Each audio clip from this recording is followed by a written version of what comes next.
Hi, I'm Andrea. Thank you so much for joining me for this 30-minute yoga practice. I am standing on a yoga mat, but if you are without one, just find a place in your house that maybe is carpeted or you've got a sturdy rug. Nothing that's going to slip out from underneath you, and also be wary of surfaces that are too slippery or hard. I have two yoga blocks.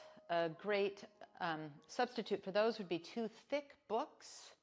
And I encourage you to use things in your home, like you might want a cushion to sit on or a folded blanket to pad knees with. Sometimes a wall is really helpful for balance. Let's start standing with our feet hip distance and parallel. And we'll put a little bend in our knees and take a moment to take our arms in front of us, palms face each other. Make some circles away from each other, big, wide circles, and notice that that's coming from your shoulder joint. And then once you've done 2 or 3 of those, allow your arms to settle alongside your body, palms facing out. And let's note an uplift to our heart. Let's note that there's an evenness in our feet. So there's an evenness side to side, an evenness as best we can front and back. Your chin is parallel to the ground. We'll inhale our arms out and up, thumbs to the sky, V, and then we'll exhale and float our arms along our side and see if we can rest them, palms facing out. Let's do that one more time. Inhale. Arms out and up, thumbs to the sky, a V, and then we just simply float our arms along our sides, palms facing out. Shift your weight onto your right foot and let your left foot hover above the ground. And then let's do that to the other side. So shift over onto your left leg, let that right leg hover. Shift onto your right leg, your left leg is going to hover. And then we'll shift over onto our left leg and our right leg hovers.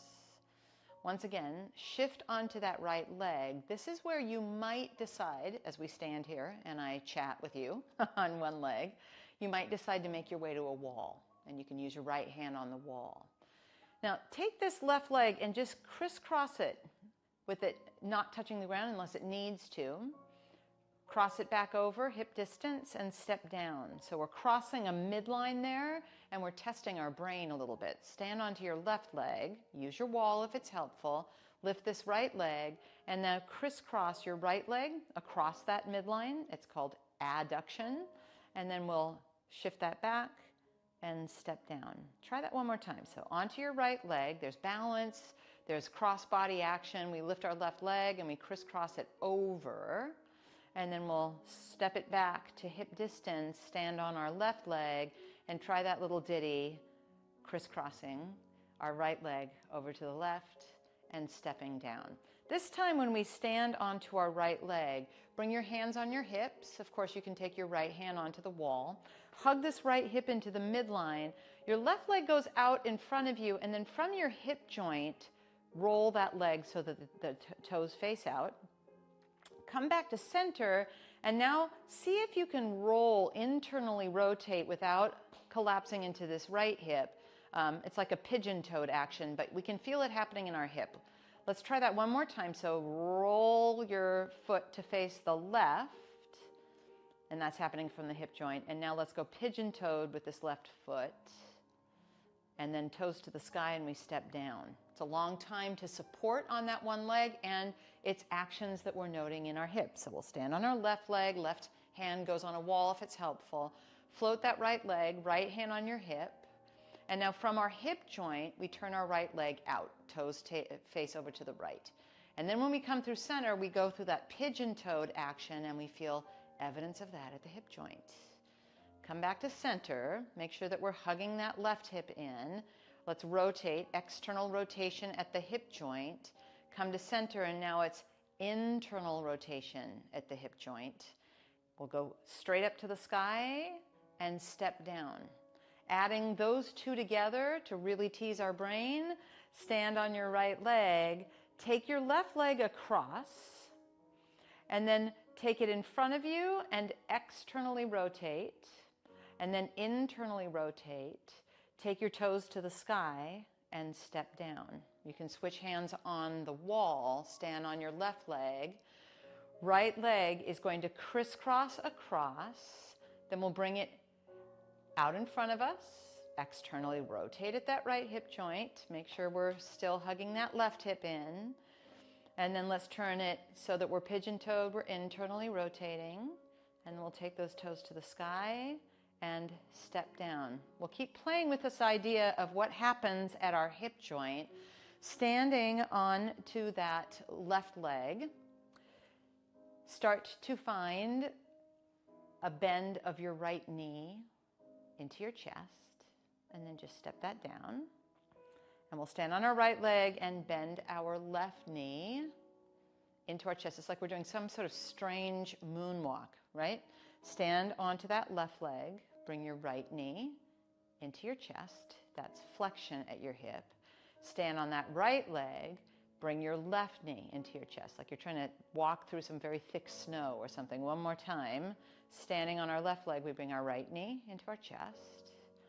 And then standing on our right leg, we will bring our left knee into our chest and pause.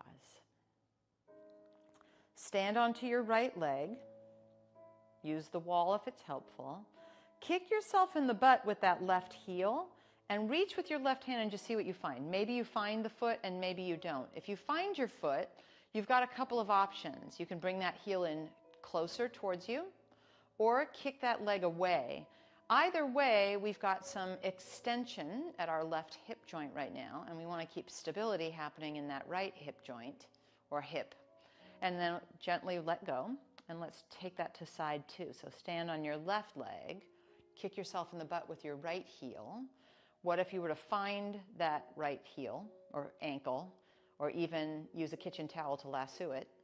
And you have options. You can bring that right heel towards your butt or kick that right heel behind you, and I'm guessing you're getting a bit of a stretch on the front of that right thigh. That's part of the hip extension. Gently let go, pause. Let's stand onto our right leg, take our hands on our hips, and now we'll cross our left leg over. We'll come back to center and turn that external rotation, so at the hip we're turning our leg out. And now plant the ball of your left foot inside of that right foot. You might even climb that left foot into your right inner thigh. And now you're in a tree pose, maybe using your right hand on a wall. And you can grow your branches. It gets a little interesting right about now. Now start to bring that left knee forward. Extend your leg out in front of you. Your hand can be on a wall. We need some stability in our right hip, especially as we stand longer and longer. Let's rotate our toes in, but that happens from our hip joint. And then turn your toes to the sky and bend that knee into your chest. Holy smokes. Then kick that leg back behind you. See what you find. Maybe you find your foot. It's a long-standing balance. That should keep our focus. And now let's gently step down and pause in between sides. Take it to side two, maybe left hand on your wall. We stand on our left leg. We'll hover our right leg so we can crisscross it across our body. That's the adduction. We come back to center and we take that leg out in front of us, and then we, as if dancing a jig, from our hip joint, turn that leg out and plant our toes, or maybe even place that foot on our shin or place that foot in our left inner thigh. Remember, you can be making use of your wall while we're here. Now bring that right knee forward, extend your right leg straight out in front of you, and then from your hip joint, turn internal rotation. And then we'll turn our toes to the sky, bend our knee to our chest, and then kick it back, possibly using our hand on the wall. See what you find. It might be that right foot. And then we will step down and step to the front edge of our mat with our feet hip distance and parallel. Can we find that uplift of our heart, our palms turning out? Inhale, arms out and up, thumbs to the sky, V. This time exhale, hinge at your hips, hands to your thighs or your shins or maybe your ankles. Slide your hands up, inhale. There is a hinge at our hip here. It's that hip flexion. And then bend your knees as deeply as you need to put your palms flat on the ground. Step back to down dog. You might want to be a bit wider than hip distance. I'm bending my knees and I'm on the balls of my feet. Push the ground away and grow your torso nice and long. Now we'll come into a plank position with our shoulders over our wrists, and then as if there was a hook in our tailbone, we'll let our hips lift up and back. Remember, bending your knees, really lifting our hips high. And now let's once again come to a plank position and bring our knees down. We're on our hands and knees. We want to position our hands right underneath our shoulders and push the ground away. So like when we stood on one leg for a long time and we found that stability, we're finding it in our shoulders. Now step your right leg back as if you were flirting with a plank position. And now take your left arm forward, thumb to the sky. Let's try to keep our toes facing down. We just did that with our leg in front of us as we lift that leg. So we're not going to crank our hip open. We're not doing the dancing jig that we did when we were standing. And we'll try to keep this status and also the stability in our right shoulder as we bend our right knee and kick ourselves in the butt and reach back with our left hand to see what we find. You might find your foot. You could bring that heel in close. You could kick it back behind you. This is the extension at our hip we found standing, and now we're doing it in a bit of a bird dog situation. Now take that left arm forward, extend your right leg back behind you. If you need a break along the way, take a break along the way. Cactus your left arm out to the side, and think about the tree pose that we did as you oomph into your right arm and bend that right knee out to the side. So we're bending our left elbow in a cactus position, and we're bending our right knee out to the side like doggy in the fire hydrant, and there's that evidence of what we found in our hip happening. Reach them away from each other. Left arm forward, right leg back. All our toes are facing the ground.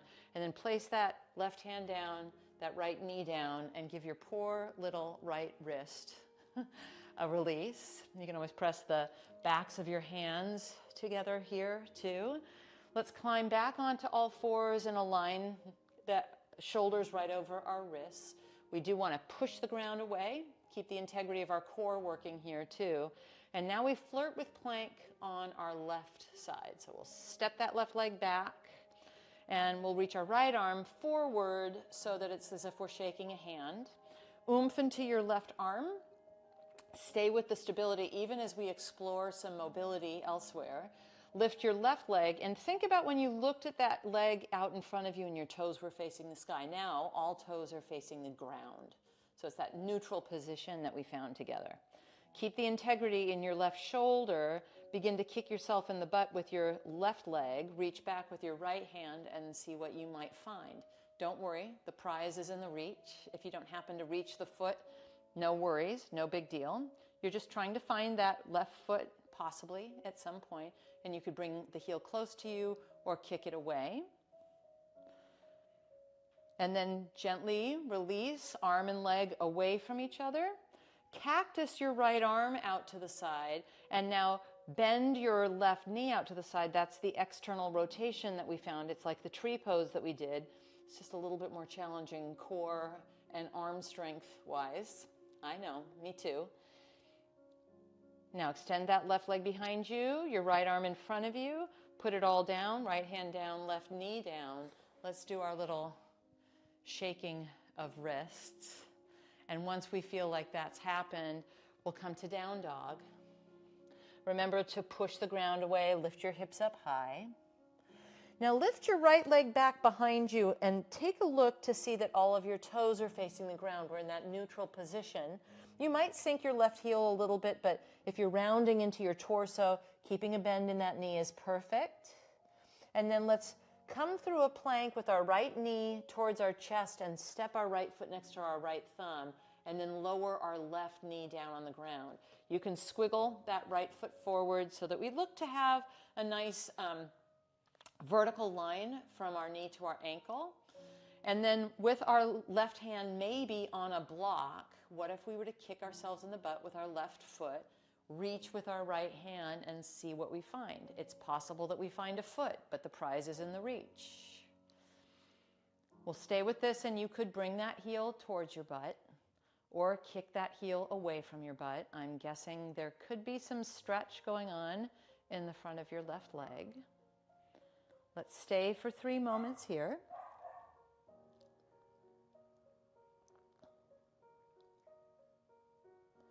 Let go of your back foot carefully.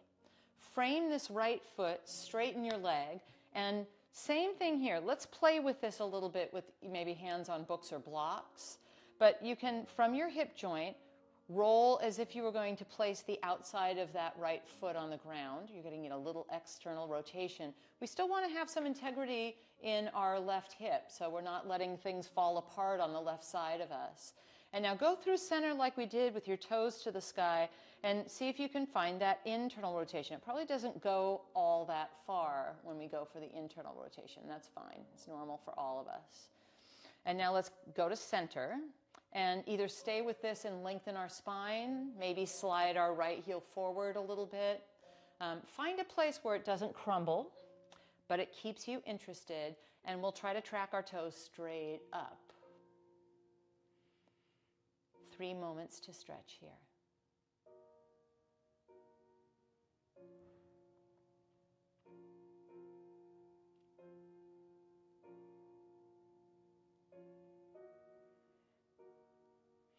Now we'll slide our right knee to meet our left knee, and we'll, coming kneeling with our toes curled under, you might want to put a folded blanket or something underneath your knees here. We'll take our arms to the sky, thumbs to the sky. We're in a V shape. And we'll grow our right side a little longer, and then we'll grow our left side a little longer, and we'll try to stay this tall as we interlace our hands behind our back. Drag those knuckles as if you were going to place them on the ground in between your heels. And as we go up and over, you might lean back into the tiniest little bit of a back bend. You're not going to throw your neck back, but remember we kicked our feet back and we felt that stretch. This is both stretch and strength happening here in our thighs. We're opening up our heart a little bit.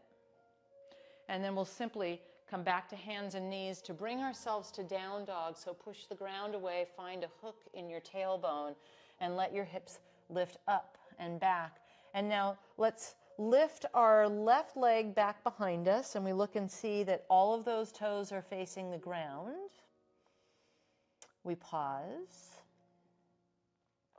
And then we'll bring our knee to our chest as we step through and lower our right knee onto the ground. You can squiggle your left foot forward a little bit so we've got that vertical line, maybe a block under your right hand, and then bend that back knee, so your right knee, and reach with your left hand and see what you find. And it could be that you find your foot. If you don't, remember, not a big deal. It's the journey, not the destination. Let's stay with this and appreciate the stretch we're getting.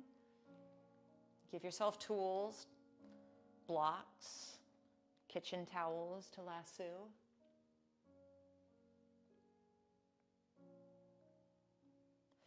Let go of that back foot. Frame your left leg, squiggle it out in front so that we get a little bit of a hinge at our hip. Here we are in that hip flexion once again. And now from our hip joint, just let the razor's edge of your left foot flirt with the ground. So it's happening at that hip joint. We're learning a little bit about how that moves. And now let's come through center and think pigeon-toed and just appreciate that it probably doesn't move that much, but it can move that way, and it wants to be able to move that way. And now aim all of your toes to the sky, and you might give yourself a little distance between your left heel and your right knee, but instead of a rounding, it's a hip hinge. We're aware of that action in our hip also. And we'll stay for a few moments.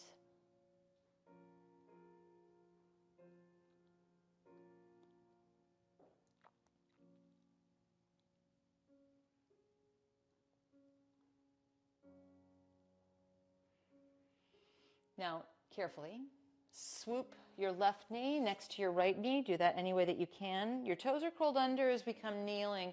We V-shape our arms. And now let's stretch our left side first this time.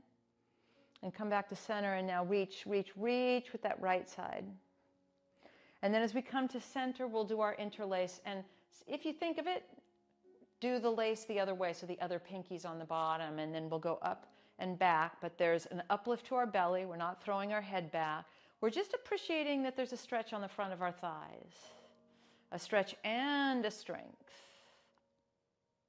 And then we'll carefully, upright, come to hands and knees, but ultimately lift your hips up and back and let this become a down dog. From down dog, shift it to that plank with your shoulders over your wrists, and now bring your knees to your mat in one chunk. So we really do want to push the ground away and feel our belly get strong. Lower all the way down. And once you've lowered all the way down, uncurl your toes and bring your arms alongside you, palms face down. Press into your hands until you can lift at the shoulder joint, not your chin, but the shoulder joint.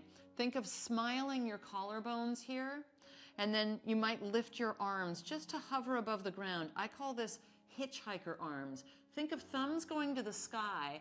So instead of a struggle in our neck, we're starting to understand our shoulders a little bit the way that we've begun to understand our hips. So this is that rotation at the shoulder joint.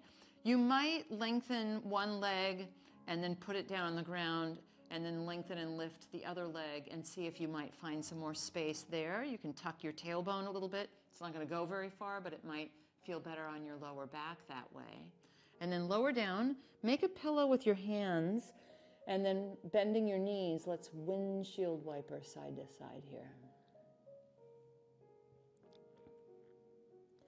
And then keep your knees bent like this. Let's find our hitchhiker arms once again. So palms go flat, but then pinkies will be closer to the ground. Our palms face out a little bit. It's the thumbs to the sky. And we'll omit any struggle here. And we'll reach back as if to hold our feet, just like we did with other positions, standing and in a lunge. And probably for most of us, this is plenty, and you'll try to just keep tucking your tailbone and not struggling in your neck. It might be that you take your thighs off of your mat. If there's any pain in your low back, you'll skip that part. But there's a lot of strength, right? Shaking and quaking and learning new things that's happening. This is our posterior chain. These are our hips in extension and an external rotation here in our shoulder joint. Don't worry, there's no quiz, but that's what's happening right now. Kind of cool. Lower it down, make a pillow with your hands, and let's do our windshield wiper side to side. And then turn this into a cobra pose by placing your hands next to your ribs. We're not flopping our elbows out, we're aerodynamic. Press the tops of your feet down, and maybe you can find some of that length that we inspired earlier. Traction your hands and grow this into a little bit of a back bend, a little cobra back bend. Then lower down, curl your toes under. In one solid chunk, we come to all fours.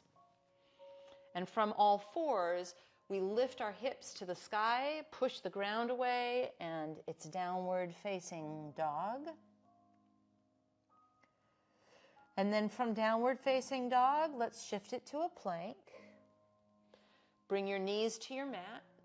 Lower all the way down to your belly. Come into a cobra, and here we are finding the hitchhiker shoulders as best we can. I know it's a different position. And we'll lower down, curl our toes under, come through all fours in one chunk, and then bring ourselves into downward facing dog, hips up and back. Try that one more time. Come into a plank position. Put your knees on your mat and push the ground away as we lower all the way down onto our belly. And now stay here on your belly, uncurl your toes, bring your arms in front of you, thumbs to the sky. You can press your forehead down into the ground or just gently lift your chin a little bit. And we will start with our left side, bend your right knee. See if you can reach back and find something. Maybe you find the foot, maybe not. And then lift your right arm and your right leg off the ground and consider the possibility of lifting that left thigh. Again, any prickly bits in your low back, skip the parts that you need to. We're trying not to struggle in our neck. And then release that down and switch sides. So pinky side of your left arm is on the ground. We're pressing into that left foot. Bend your right knee. Take your right hand to find your right foot. Maybe you find it, maybe you don't. And then let's just play with the idea of lifting our left arm and our left leg and kicking back and maybe lifting that right leg. We're paying close attention to how that feels for us with our low back. And now release that down. Roll over onto your back. And once you're on your back, bend your knees with your feet hip distance apart. You could put something underneath your head as you cross your right ankle on top of your left thigh. That's the external rotation. Flex this foot so it's not a floppy ankle. This might be enough. It could be that you reach through and hold onto your left hamstring. You might reach through and interlace around your left shin. If it's a struggle, put something like your cushion from your couch underneath your head or a couple of books. And now let me give you a swath of silence to stretch into.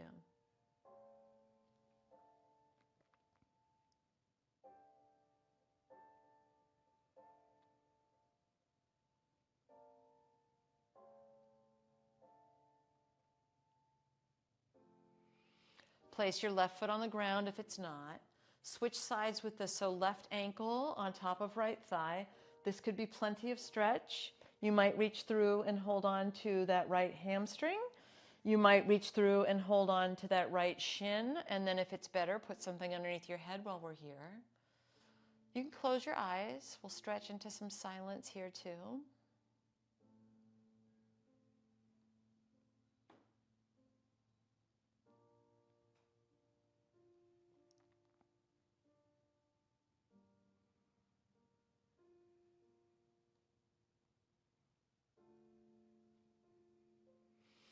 And then gently, carefully, place that right heel down. Both of your feet are hip distance. Snuggle your shoulder blades underneath you, palms flat. Lift your hips up. You don't have to go too far. A little hip extension to send us off into our Shavasana final meditation. Lower your hips to your mat. Now turn your palms to the sky. Shimmy your shoulder blades so that they're flat on the ground beneath you. And you can close your eyes. You can cover your eyes, you could cover your body, but this is our rest and digest.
Now blink your eyes open, and on our way out of this Shavasana final meditation, bend your knees, put your feet on the ground, and scoot your hips to the right.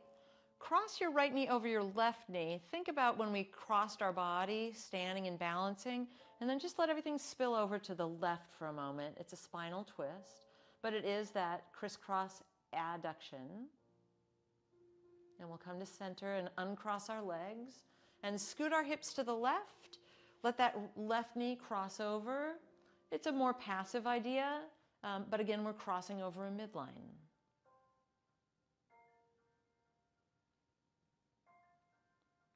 Now go slowly. Let your left arm cross over your body towards the right, and then use the strength of your arms so your head can be the last thing to come up. We'll come to a seated, cross-legged position. It doesn't matter to me which shin is in front, but let's note that we are in one of these actions in our hips once again. You might notice these actions in your hips as you go about your day. We want to encourage them to be able to do those actions. We can get very set in sitting in chairs and cars and not finding external rotation or extension and these things that we played with. I'm Andrea. Thank you so much for playing with your hips with me today. I look forward to us doing this again together soon.